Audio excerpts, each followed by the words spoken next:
Names can be significant, especially when those names are describing the character of a person. Such is the case in the Bible when certain actions become names used to describe God's attributes. Some consider these descriptions to be reflective of some aspect of His character, such as His jealousy, vengeance, or wrath. God is indeed a jealous God, as we see in Exodus chapter 20, and He is also vengeful, as we read in Deuteronomy chapter 32, Romans chapter 12, and Hebrews chapter 10. But it is important to note how our understanding of these words in our conversation today differs from the meanings and context of the Bible. The portrayal of God as jealous or taking vengeance and wrath is not what we might think. I'm Dr. Rich Masek, the author of Ideolatry, God is Not Your Problem, and today we will explore what we can learn from a name. The jealousy of God described in Exodus chapter 20 is far from what we experience. In Exodus chapter 20, verses 4 through 6 from the New King James Version, we read, "You shall not make for yourself a carved image, any likeness of anything that is in heaven above, or that is in the earth beneath, or that is in the water under the earth. You shall not bow down to them, nor serve them. For I, the Lord your God, am a jealous God, visiting the iniquity of the fathers upon the children, to the third and fourth generations of those who hate me, but showing mercy to thousands, to those who love me and keep my commandments." Our jealousy is demonstrated when we desire to have something that does not belong to us. We experience it when someone else has a better car, job, house, a better-looking spouse, more fame, or more money than we possess. We are jealous or covet those things that we don't have. But God doesn't get jealous over what He doesn't have. He is protective over those whom He created and is faithful to them. God jealously guards over us against the deception of the devil, who tries to direct our attention away from Him. His jealousy is to our benefit, and it is actually a positive attribute. The vengeance of God in action is much the same as His jealousy. His vengeance is directed at sin, not at man. Deuteronomy chapter 32 describes the recompense associated with vengeance as a result of the transgressions or disobedience of the people. Deuteronomy chapter 32, verse 35 from the New King James Version reads, "Vengeance is mine, and recompense. Their foot shall slip in due time, for the day of their calamity is at hand, and the things to come hasten upon them." In these verses, God is revealing the effects of sin upon the disobedient. Calamity will come upon them. The disobedient will fall, and payment for their actions will rapidly come due. The wise counsel of Romans chapter 12 and Hebrews chapter 10 both refer to this passage in Deuteronomy, and warn that we should not seek vengeance upon those who act against us. These verses tell us that vengeance should be left to God. Romans chapter 12, verse 19 from the New King James Version reads, "Beloved, do not avenge yourselves, but rather give place to wrath. For it is written, 'Vengeance is mine, I will repay,' says the Lord." Hebrews chapter 10, verses 30 through 31 from the New King James Version reads, "For we know Him who said, 'Vengeance is mine, I will repay,' says the Lord. And again, the Lord will judge His people. It is a fearful thing to fall into the hands of the living God." We are told not to avenge ourselves, but to leave the business of judgment and payment for transgression to God, who knows all of the details and who can rightly assess or judge the situation in the sin. Our determinations are based on bias and incomplete information. We are prone to react from hurt or offense, which is an emotional point of view and not necessarily based in truth. God is the only one that is in the position to make a correct determination in an objective manner.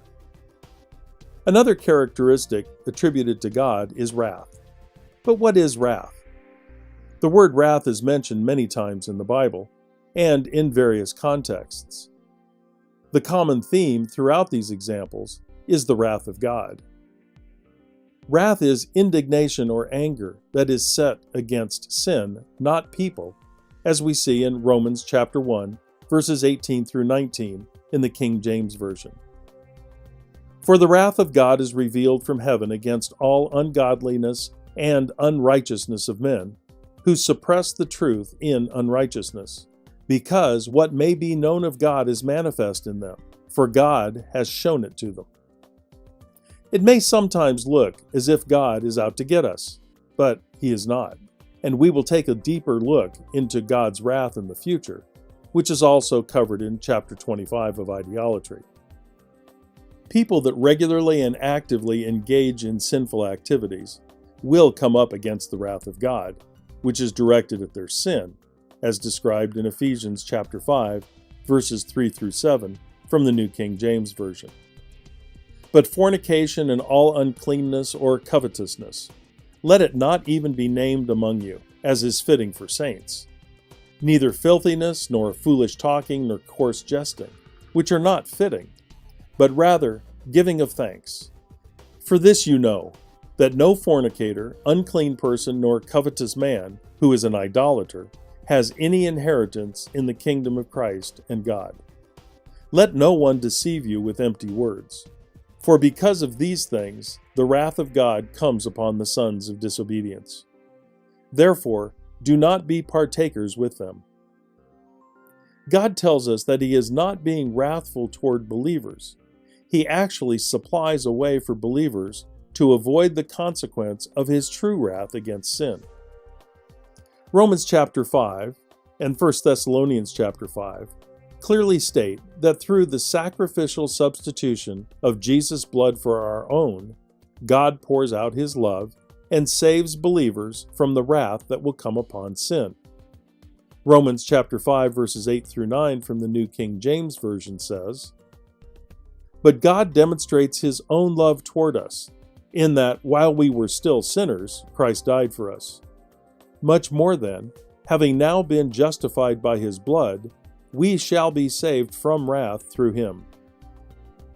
In 1 Thessalonians chapter 5 verses 9 through 10 we read in the New King James Version, "For God did not appoint us to wrath, but to obtain salvation through our Lord Jesus Christ, who died for us, that whether we wake or sleep, we should live together with Him."